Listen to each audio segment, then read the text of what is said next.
Imagine a moment when the final chapter of a notorious criminal's life is written, a moment of irreversible judgment. Today, we're uncovering the chilling story behind the executions of 5 convicted criminals. But what led them here? And why do these cases continue to haunt us? In this video, we'll reveal the untold details, unexpected twists, and the controversial aftermath of these high-profile executions. Stay with us, because what you're about to discover might just challenge everything you thought you knew about justice.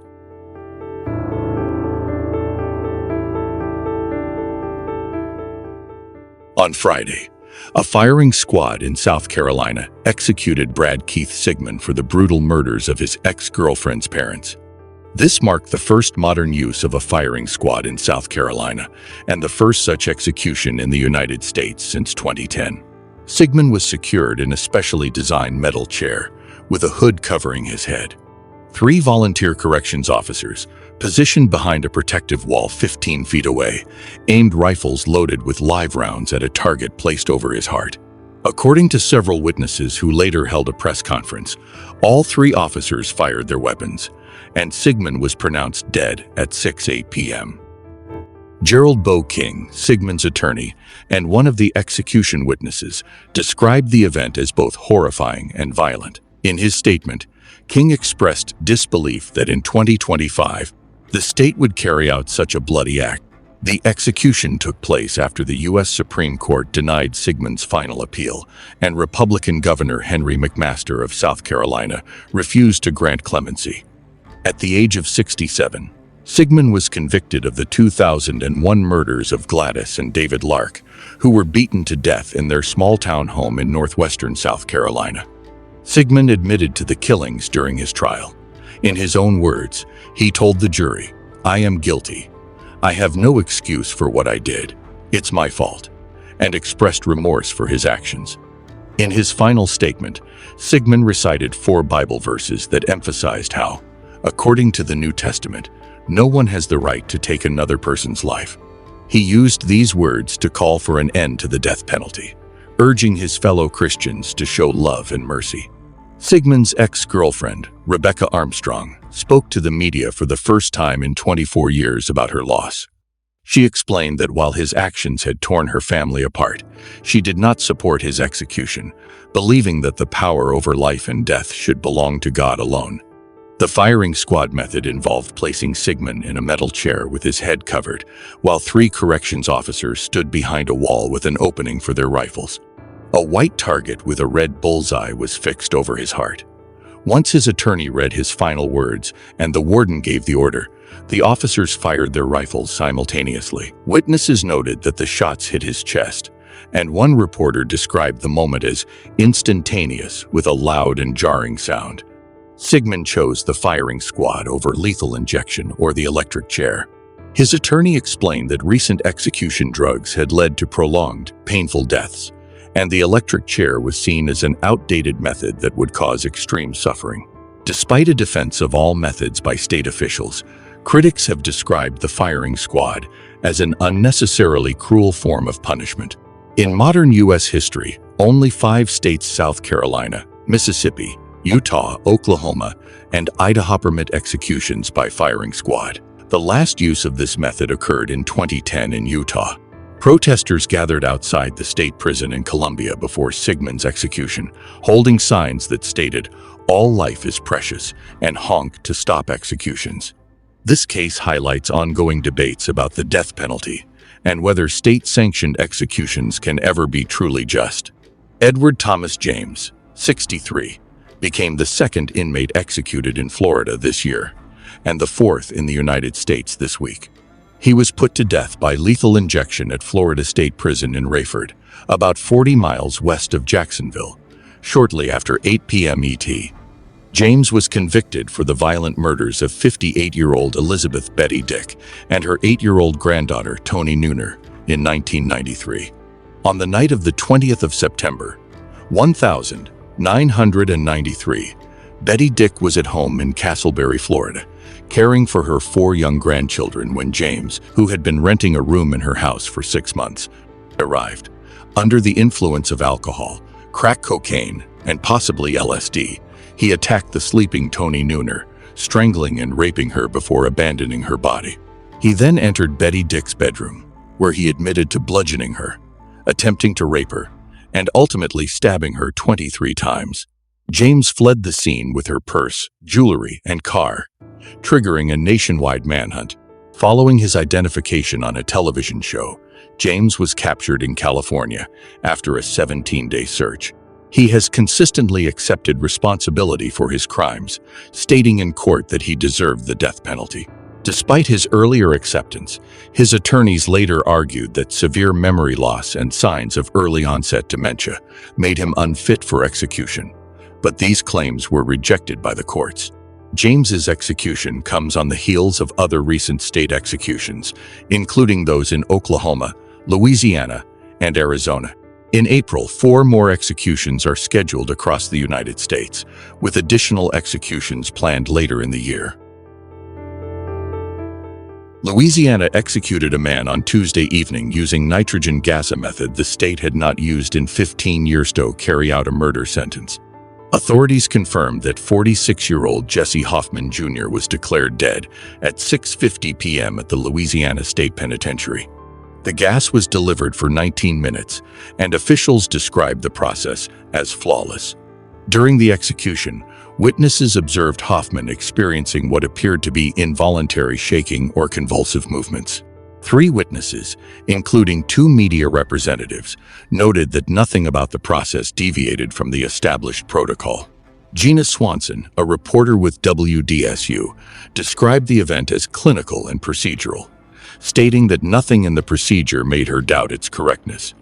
Hoffman chose not to make a final statement or request a final meal before his execution. This incident marks the 5th time that nitrogen gas has been used in a U.S. execution, following 4 previous cases in Alabama. Hoffman was convicted of the murder of Mary Molly Elliott, a 28-year-old advertising executive who was killed in New Orleans when Hoffman was just 18. He had spent much of his adult life in the penitentiary in rural southeast Louisiana, awaiting execution for his crime. His legal team made last-minute appeals to the Supreme Court in hopes of stopping the execution. However, as they had previously attempted in Alabama during the nation's first nitrogen hypoxia execution, the Supreme Court declined to intervene. Hoffman's attorneys argued that the method of using nitrogen gas, which removes oxygen from the body, violated the 8th Amendment's ban on cruel and unusual punishment. They also claimed that the process interfered with Hoffman's ability to practice his Buddhist religion, which included breathing and meditation techniques during his final moment. Louisiana officials, however, maintained that nitrogen hypoxia is a painless method of execution and argued that the state needed to deliver justice to the families of victims after a long pause in executions, partly due to difficulties in obtaining lethal injection drugs. A judge in the 19th Judicial District Court, Richard Chip Moore, also refused to delay the execution, noting that arguments based on religious rights had already been ruled on by a federal judge. Aaron Gunches, a 53-year-old inmate on Arizona's death row, has been requesting execution for more than a decade. He admitted to killing his girlfriend's ex-boyfriend in the desert in 2002 and has consistently stated that he wishes to be executed quickly so that justice is fully served and the victim's family can finally find closure. Gunches recently waived his right to a clemency hearing, one of his final opportunities to delay his execution, clearing the way for his scheduled death by lethal injection. Now, 23 years after the crime, the process is set for him to face execution. If carried out, he will be the first person executed in Arizona in 3 years and may become either the 7th or 8th inmate executed in the United States this year, depending on whether a controversial nitrogen gas execution takes place in Louisiana. He pleaded guilty to first-degree murder and kidnapping for the killing of Ted Price, who was the former partner of his girlfriend. Price had moved to Arizona in 2002 while waiting for a college grant to pursue a career as a radiology technician. His plan was to reconnect with his ex, but when he arrived, he found that she was living in a low-income housing facility in Mesa, a suburb of Phoenix. On the 14th of November, 2002, an argument broke out between Price and his ex, which escalated when she struck him with a telephone.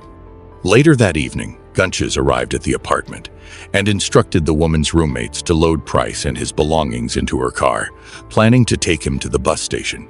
However, when it became clear that there was not enough money for a bus ticket, Gunches and one of the roommates drove Price out of Mesa. In a remote area of the desert, Gunches and Price left the car, and Gunches shot Price 4 times.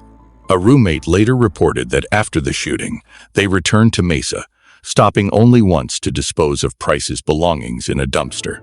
Price's body was discovered several days later. Ted Price is remembered by his family as a quiet and kind person who loved cats and muscle cars. He had spent 10 years as a stay-at-home father to his ex-girlfriend's children before their separation. After the breakup, Price began studying to become a radiology technician, intending to continue his education in Arizona.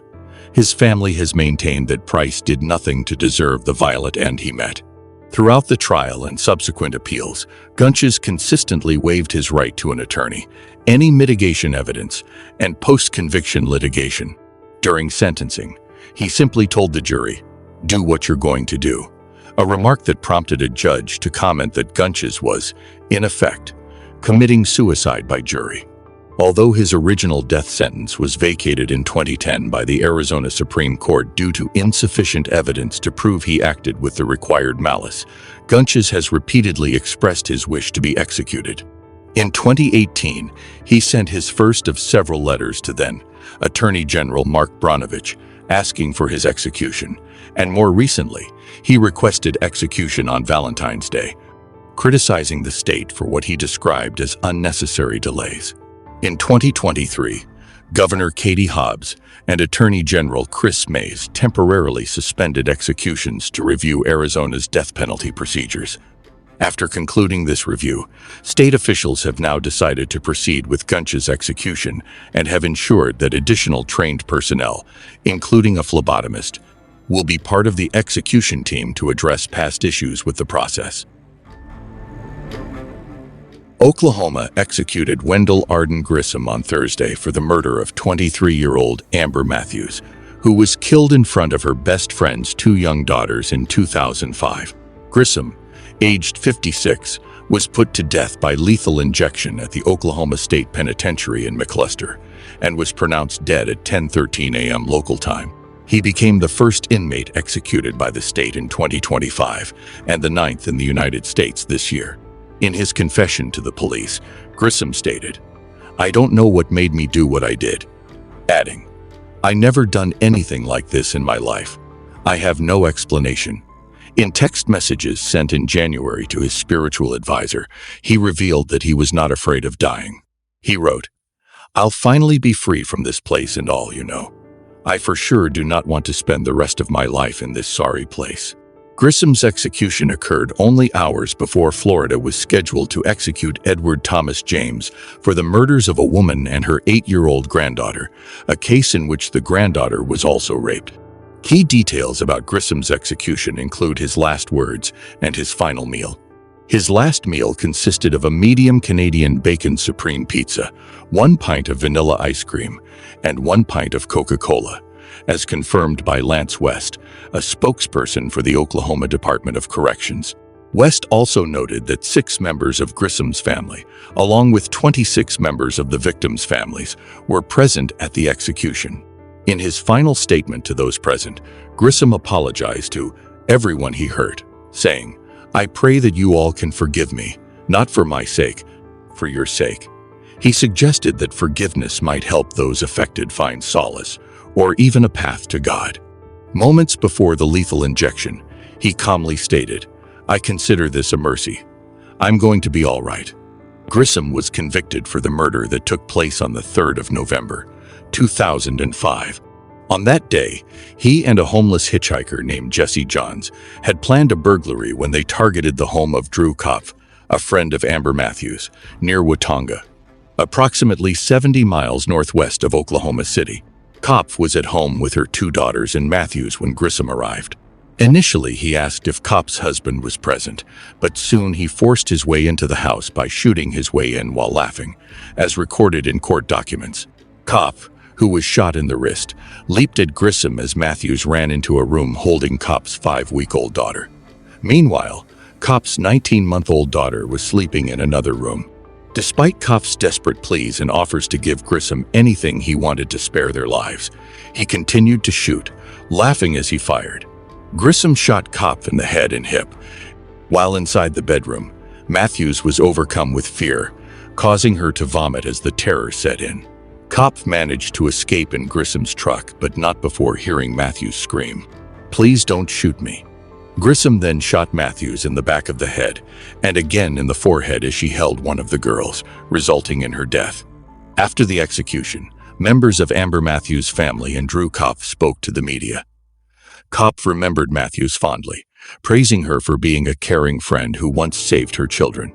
However, Matthews' stepsister, Kathy Johnson, stated firmly that Grissom did not deserve forgiveness. Kopp expressed that while she might accept his apology, it came too late to undo the harm he had inflicted.